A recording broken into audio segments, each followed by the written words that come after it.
Hello students. हाँ जी, तो ये बीएससी वक्र पार्ट रेखी पद्धति सेकंड को इस तरह से हम एक पूरी की मैथमेटिकल पूरी फिजिक्स पेज ले लें या एक की बड़ा कागज़ ले पहली लें यूनिट आप और लोगों से उसमें शुरू की हुई है। बिल्कुल बीच में यहाँ कर्वीलिनियर पर कोऑर्डिनेट वक्र सिस्टम यानी रेखी कि वक्र रेखी निर्देशांक पद्धति को आप लोगों ने डिटेल में मैंने पढ़ाया निर्देशांक है। इसके क्या होते हैं, पीडीएफ्स और इनके वीडियोस रेगुलरली आपको मैंने पोस्ट निर्देशांक क्या किए होते हैं, मैं समझता हूँ आप लोगों इनके ने उन सबको बराबर तल से रेगुलर किया है। किस तरह से परिभाषित किए आज जाते हैं, थोड़ा ब्रीफ में फिर मैं आपको इनके इसके बारे में और बताऊंगा। स्केल दूसरी फैक्टर्स चीज़ ये है कि ये जो वैश्विक महामारी का ये दौर क्या चल होते रहा है, हैं, ये बेस कोई अब ज़्यादा दिन नहीं चलने वाला वेक्टर्स और बहुत जल्दी ही ये क्या है। ईश्वर करे हम और आप लोग तो एक दूसरे ये से चीज़ें मुखातिब आप होंगे। लोग फिर यहाँ अपनी पर वही लिख सकते हैं। ब्लैक बोर्ड सदिश टीचिंग क्षेत्र का सिस्टम रहेगा।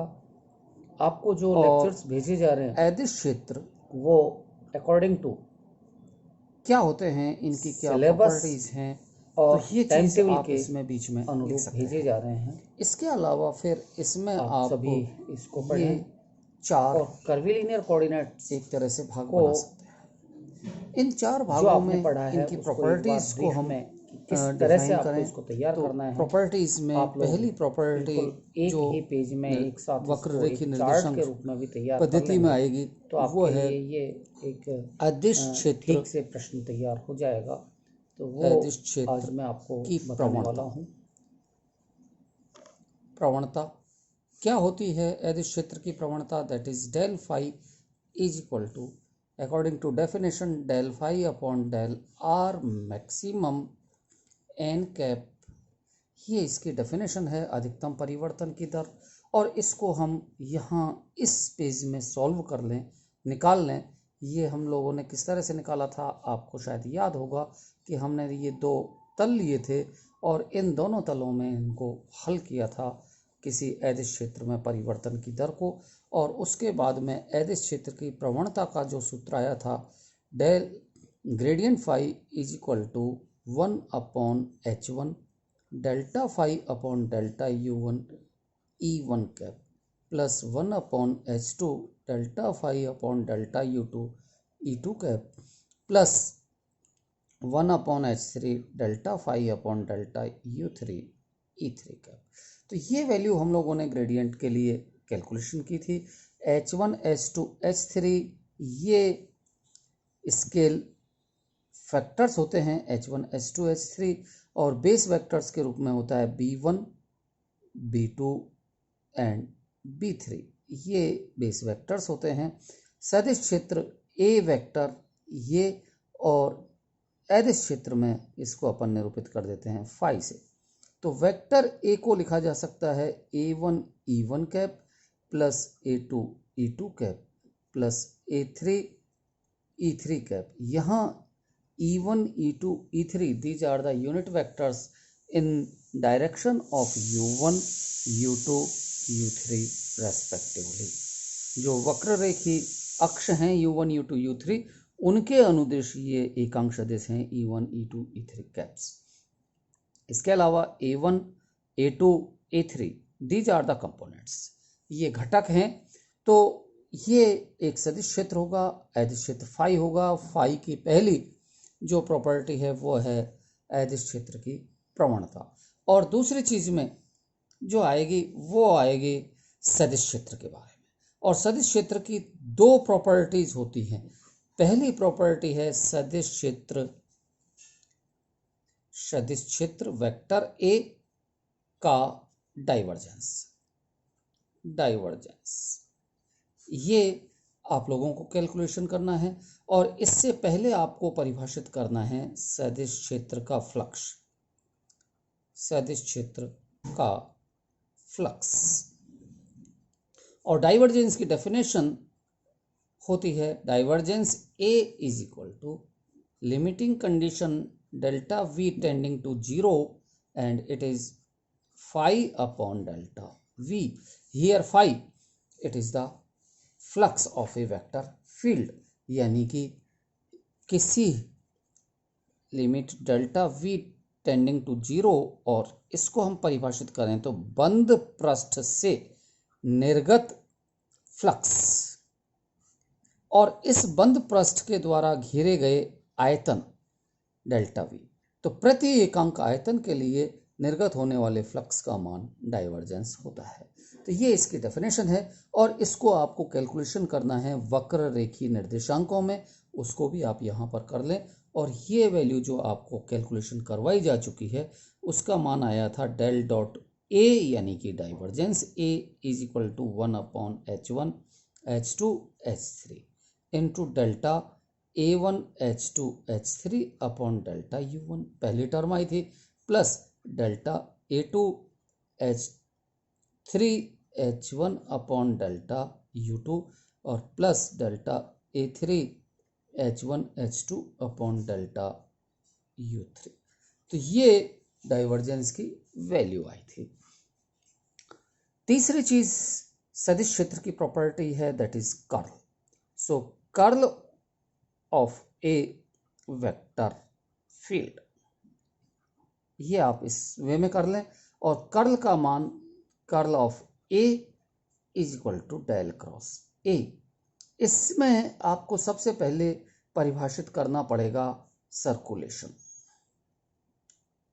CIR, circulation of a vector field, यानी कि सदिश क्षेत्र का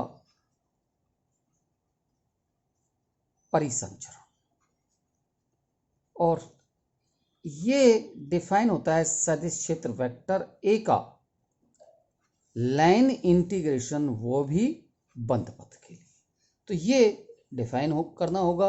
और बंद पथ हमेशा, बंद पथ जो भी बंद पथ होगा, चाहे कैसा भी बंद पथ हो, अगर ये यहाँ से चलेगा और इस तरह से चल रहा है तो सर्कुलेशन ये हुआ इसका, और ये क्लॉकवाइज हो सकता है, एंटी क्लॉकवाइज हो सकता है, तो इसके द्वारा ये क्षेत्रफल घेरा जाता है। तो प्रति एकांक क्षेत्रफल सर्कुलेशन का मान सदिश क्षेत्र का कर्ल होता है। Means curl of A is equal to, वही लिमिटिंग कंडीशन ले लेंगे, delta A tending to 0 and integration A dot D L upon delta A. तो ये डेफिनेशन सदिश क्षेत्र के कर्ल की होगी। अब इसका कैलकुलेशन कर्विलिनियर सिस्टम में इसमें हमें करना है, तो वो आप इस खाने में इसमें इसको हल कर सकते हैं सदिश क्षेत्र के कर्ल के लिए। अब सदिश क्षेत्र का कर्ल क्या आया है ये हम लोगों ने कैलकुलेशन कर लिया था पहले, और इसका मान जो निकल के आया था कर्ल की value, that is curl of A in curvilinear system, इसकी वैल्यू आई थी 1/H1 H2 H3 और एक डिटर्मिनेंट के रूप में आती है E1 cap E2 cap E3 cap and it's value H1 H2 H3 के साथ में इसका मल्टीप्लिकेशन होता है। इधर दूसरी रो में delta upon delta U1, delta upon delta U2, delta upon delta U3, और ये तीसरी रो में A1 H1 A2 H2 A3 H3, ये तीसरी रो होगी। तो ये कर्ल का फॉर्मूला है जो हमने कर्विलिनियर कोऑर्डिनेट सिस्टम में कैलकुलेट किया था। तो ये चीज आप यहां पर कैलकुलेट कर लें। और चौथी चीज जो आएगी इसमें वो है लाप्लास ऑपरेटर, लाप्लास का संकारक। तो विद्यार्थियों, मान लिया जाए कि कोई अदिश फलन या अदिश क्षेत्र फाई है, अदिश क्षेत्र ये फाई है, और अदिश क्षेत्र फाई की प्रवणता ग्रेडियंट फाई होती है, इसको अपन कहेंगे डेल फाई, और ये हमेशा एक सदिश राशि होती है,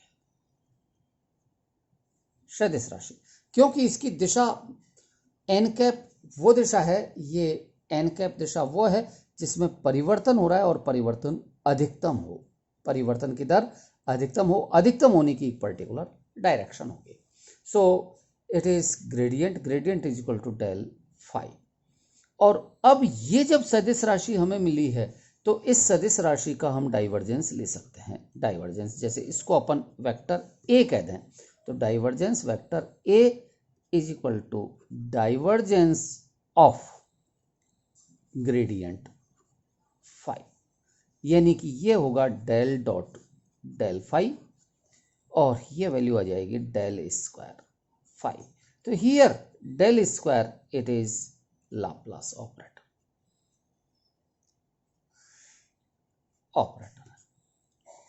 और इसका मान जो कैलकुलेशन करना है आपको, सबसे पहले ग्रेडियंट फाई की वैल्यू तो यहां से ये पुट करनी है और डाइवर्जेंस के रूप में इसका वैल्यू डाइवर्जेंस ए, यानी कि डाइवर्जेंस के रूप में जो इसकी वैल्यू आएगी वो डाइवर्जेंस के इस सूत्र से आएगी और ये जब सूत्र हम सब्स्टिट्यूट करेंगे तो डेल स्क्वायर की वैल्यू कैलकुलेशन होने पर आती है। इसको मैं इस तरह से निरूपित कर दूं तो del square is equal to 1/h1 h2 h3 into delta upon delta u1 h2 h3 upon h1 delta upon delta u1 plus delta upon delta u2 h3 h1 upon h2 delta upon delta u2 और तीसरे का घटक होगा delta upon delta u3 h1 h2 upon h3 delta upon delta u3। तो ये Laplace operator का result होगा curvilinear system में। तो इस प्रकार से आप कर्वीलिनियर सिस्टम को केवल एक ही पेज में इसको सबको हल कर लें, एक छोटा सा चार्ट बना लें और पूरी की पूरा ये जो मैटर होगा वो आपके नज़र में एक साथ आ जाएगा। इसमें स्केल फैक्टर्स क्या होते हैं इसको एग्जाम में पूछा जाता है, बेस वेक्टर्स क्या होते हैं इनको एग्जाम में पूछा जाता है और इसके बाद में ये जितनी भी प्रॉपर्टीज़ हैं ये सारी की सारी प्रॉपर्टीज़ एग्ज़ाम में पूछी जाती हैं।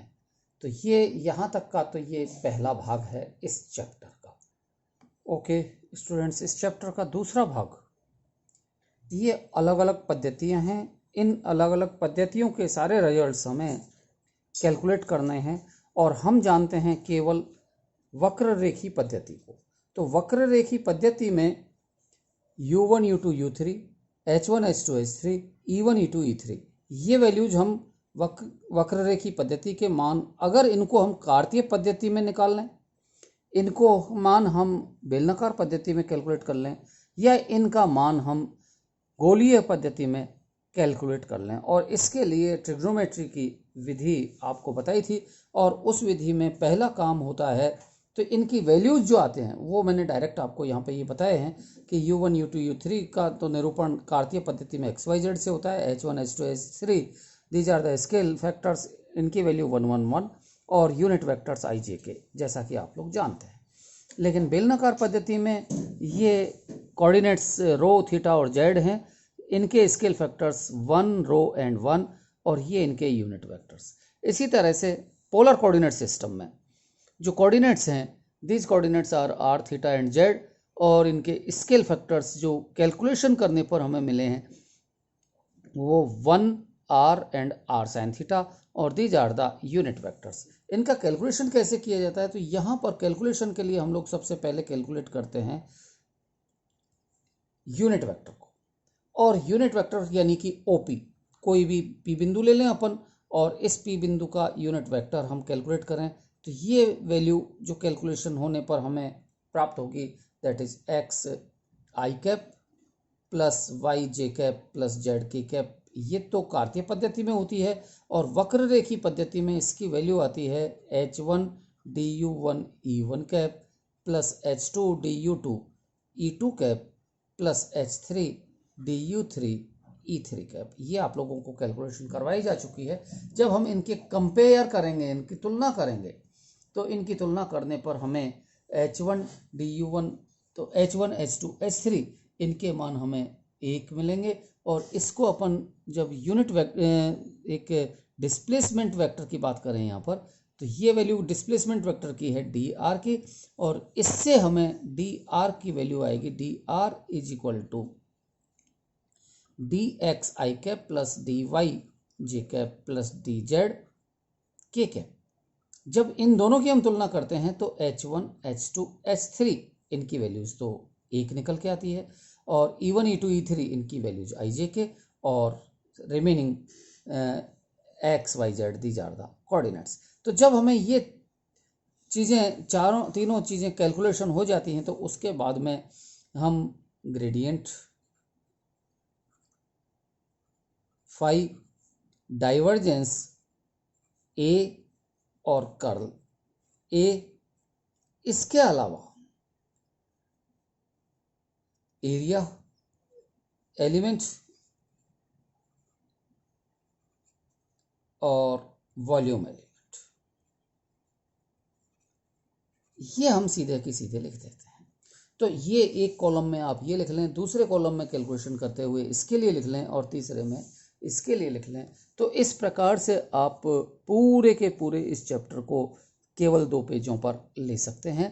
थोड़ी सी मेहनत करने की ज़रूरत पड़ेगी विद्यार्थियों, और उसके बाद में आप इसको बड़े आसानी से हल कर सकते हैं। अब इसका एक और टॉपिक बचा है जैकोबियन, छोटा सा टॉपिक है, इसको मैं अगले लेक्चर में भी आपको सॉल्व करवा देता हूँ, पढ़ा देता हूँ।